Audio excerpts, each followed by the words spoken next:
Buenos días, hermanos. Nos toca seguir hoy estudiando nuestro cuaderno de El Camino Nuevo y Vivo. El tema es los caminos de Dios y el libro que estamos estudiando es el libro de Job. Nos habla de los caminos de Dios. Job es el primero de los libros poéticos de la Biblia, libros que describen las experiencias del corazón humano. Es un poema dramático, pero el que sea poema no lo hace ficticio. Job es un personaje histórico, como lo testigua Ezequiel al mencionarlo junto con Noé y Daniel, en Ezequiel capítulo 14. Santiago también lo pone como ejemplo de paciencia y sufrimiento, Santiago capítulo 5, versículos 10 y 11. El propósito del libro es demostrar la soberanía de Dios y el significado de la fe verdadera. Plantea la pregunta: ¿por qué sufre el justo? Santiago evoca la vida de este noble personaje, Job, junto con los profetas del Antiguo Testamento, como personajes cuyas vidas eran dignas de imitar por esta virtud, la paciencia. Esta es una virtud que todo creyente debe cultivar, porque a través de ella el Señor manifiesta su obra de perfección en nuestro carácter.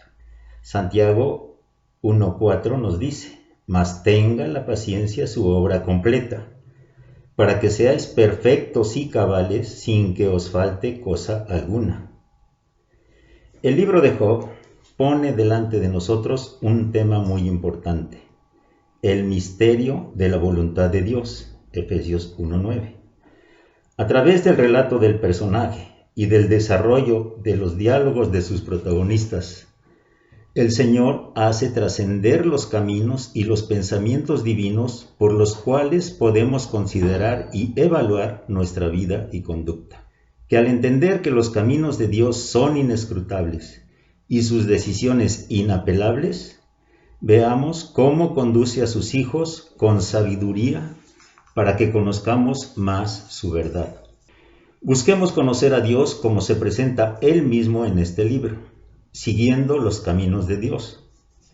En las dos lecciones anteriores vimos que Dios se revela a sí mismo como creador y sustentador. Y la lección número 2, misericordioso y fiel. Hoy veremos que Él se revela a sí mismo como un Salvador poderoso. Esa lección está en el capítulo 7 del libro de Job. El texto clave de esta lección es: ¿qué es el hombre para que lo engrandezcas y para que pongas sobre él tu corazón y lo visites todas las mañanas y todos los momentos lo pruebes? Está en Job capítulo 7 versos 17 y 18. En la introducción, ¿de qué manera puede Dios engrandecer al hombre? Primero, nos ha dado la vida, la salud necesaria para poder trabajar. Tenemos una familia con la que compartimos. Algunas veces nuestro trabajo nos puede traer prosperidad, prestigio, posesiones, etc. La número 2 dice: ¿qué entiendes por pongas sobre él tu corazón? Podemos pensar o debemos pensar que Dios mantiene con nosotros una relación. Desde el día que lo reconocimos como nuestro Señor, hemos podido mantener una relación estrecha con Él. ¿Cómo podemos explicar que el Señor nos visita todas las mañanas? Él nos ha permitido abrir nuestros ojos todas las mañanas, a leer su palabra y comunicarnos con Él por medio de la oración y ver su respuesta a lo largo del día.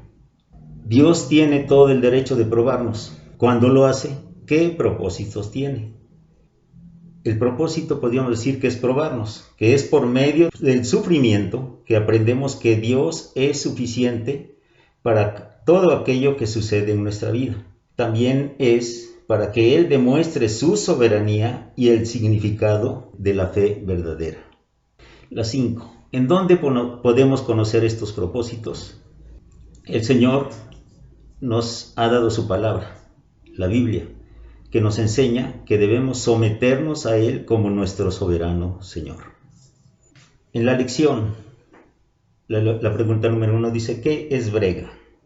Es un trabajo afanoso, es ajetreo, es fatigarse con algún trabajo. Y también podemos pensar que es en la lucha con o contra los riesgos y dificultades. ¿Por qué Job la relaciona con la vida? Por el esfuerzo, problemas o dificultades con los que se tiene uno que enfrentar para poder después recuperarse. ¿Cómo son los días del jornalero? Los compara con los días de un jornalero de ajetreo, trabajo afanoso y pesado, sin descanso. ¿Y cómo ve Job los meses en su calamidad?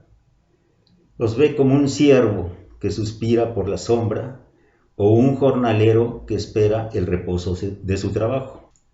¿Cómo eran sus noches?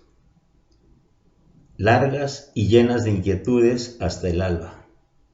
Podemos pensar en el insomnio. ¿Qué nos puede traer ese insomnio?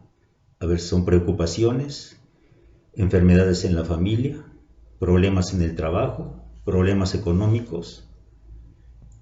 ¿Cómo eran sus días? Nos dice que eran más veloces que la lanzadera del tejedor y que terminaban sin esperanza. ¿Y qué pide Job a Dios acerca de su vida? Que se acuerde que su vida es un soplo, es solo un instante o espacio brevísimo de tiempo, que sus ojos no volverían a ver el bien y aquellos que lo veían no lo volverían a ver más. ¿De qué se atreve Job a acusar a Dios? En el versículo 14 dice, asustarlo con sueños y de aterrarlo con visiones. Ponerlo como blanco suyo para hacerlo sufrir. Y le pregunta, ¿por qué no quitas mi rebelión y perdonas mi iniquidad? Lo veía a Dios como su enemigo, alguien que lo observaba sin misericordia, retorciéndose en su sufrimiento. Pasemos a la asimilación, hermanos. Cuando el cuerpo padece, ¿de qué manera podemos describir el sufrimiento del espíritu y del alma? Job llegó al punto de la desesperación. Este hombre que le había hecho frente a la muerte de sus hijos, a pérdidas catastróficas y ahora se enfrentaba a la enfermedad, pronto se enfrentó con una circunstancia que amenazó con vencerle. Surgió de su incapacidad para encontrar a Dios. Pasaba por un período en el cual la presencia del Todopoderoso estaba oculta de sus ojos. Debemos suponer que esta incapacidad para encontrar a Dios y hablar con Él en ciertos momentos de crisis personal fue algo exclusivo de Job. No, creo que ocurre en muchos otros casos. Quizás a la mayoría de nosotros en algún momento de nuestras vidas hemos también sentido esa preocupación, ese distanciamiento. La Biblia dice, no os ha sobrevenido ninguna tentación que no sea humana. 1 Corintios 10:13. Todos podemos pasar por experiencias similares. El rey David debe de haberse sentido como Job cuando le preguntó al Señor, ¿hasta cuándo, Jehová, me olvidarás para siempre? ¿Hasta cuándo esconderás tu rostro de mí? Salmo 13:1. Asaf, en el Salmo 77, expresó la angustia que sentía en su alma. ¿Desechará el Señor para siempre y no volverá más a sernos propicio? ¿Ha cesado para siempre su misericordia? Y tenemos el ejemplo, el mejor ejemplo en la palabra, el Señor Jesús en el huerto de Getsemaní. Leemos en Mateo capítulo 26 y versículos del 37 al 41, dice el versículo 37, tomando a Pedro y a los dos hijos de Zebedeo, comenzó a entristecerse y a angustiarse en gran manera. Entonces Jesús les dijo, mi alma está muy triste, hasta la muerte. Quedaos aquí y velad conmigo. Versículo 40 dice, vino luego y los halló durmiendo y dijo, ¿así que no habéis podido velar conmigo una hora? Versículo 41, velad y orad para que no entréis en tentación. El espíritu a la verdad está dispuesto, pero la carne es débil. Vemos, mi alma está muy triste en el versículo 38 y el espíritu a la verdad está dispuesto en el versículo 41. Nuestro Señor Jesucristo sufrió pensando en el dolor físico que se avecinaba, en que se separaría de su Padre y que moriría por los pecados del mundo. En Hebreos 5, capítulo 5 y versículos del 7 al 9 leemos, y Cristo, en los días de su carne, ofreciendo ruegos y súplicas con gran clamor y lágrimas al que le podía librar de la muerte, fue oído a causa de su temor reverente. Y aunque era hijo, por lo que padeció aprendió la obediencia, y habiendo sido perfeccionado, vino a ser autor de eterna salvación para todos los que le obedecen. Por causa de la angustia, de la aflicción, de la congoja que él sufrió, él también puede entender nuestros sufrimientos. La número 2 dice, ¿pueden los infantes sufrir de la manera que lo experimentan los adultos? Muchas veces, desde que nacen, al ser hijos no deseados por aquellos que los procrearon, empiezan a sufrir maltratos.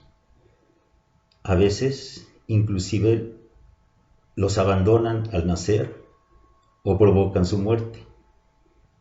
Abusan de ellos, hacen violencia de ellos tanto física como emocional, obligándolos a trabajar desde pequeños. Entonces, creo que sí, los infantes también pueden sufrir de la manera que lo experimentan los adultos. ¿Cree que en nuestros días hay algún caso comparable con el de Job? De todo lo que queremos ahora, el consuelo para el dolor está al principio de nuestra lista. Nuestro tiempo, en donde todo es instantáneo, nos ha hecho perder la capacidad de esperar. Queremos una cura instantánea para todo, desde un dolor de muelas hasta las angustias del corazón. Aunque algunos dolores y enfermedades han sido curados, seguimos viviendo en un mundo donde mucha gente sufre, incluyéndonos a aquellos que nos consideramos hijos de Dios. El caso de Job y sus palabras pueden considerarse como una depresión de la que se habla mucho en nuestros días. Job no estaba esperando respuestas instantáneas para el intenso dolor físico y emocional que soportó.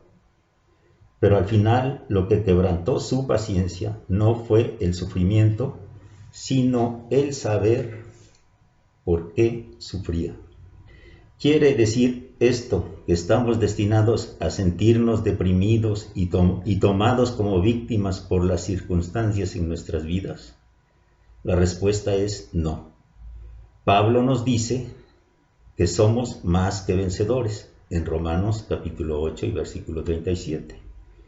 En Filipenses 4:4 nos dice, regocijaos en el Señor siempre. Y en el versículo 7, y la paz de Dios, que sobrepasa todo entendimiento, guardará vuestros corazones y vuestros pensamientos en Cristo Jesús. ¿Cómo debemos relacionar la prueba y la bendición? Job fue probado.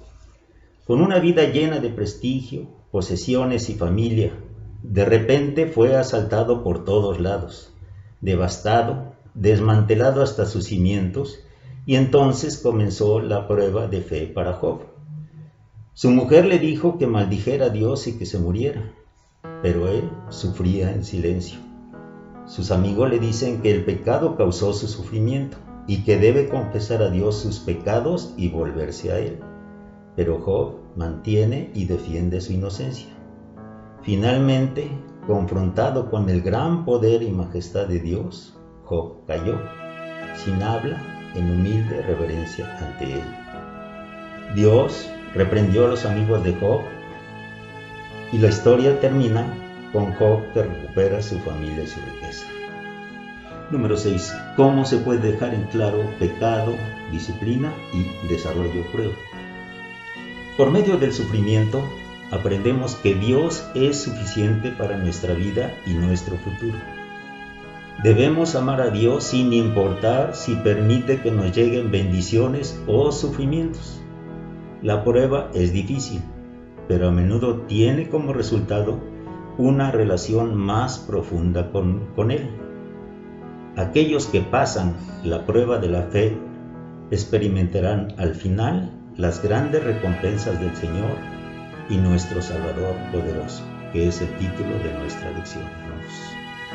El pensamiento final dice: y habéis ya olvidado la exhortación que como a hijos se os dirige, diciendo: Hijo mío, no menosprecies la disciplina del Señor, ni desmayes cuando eres reprendido por Él, porque el Señor al que ama, disciplina, y azota a todo el que recibe por hijo. Hebreos 12, 5 y 6. Que el Señor los bendiga, hermanos. Visítenos en www.orizabacentro.org, donde puede conocer algunos motivos de oración, además de reflexiones con el tema Figuras del Espíritu Santo.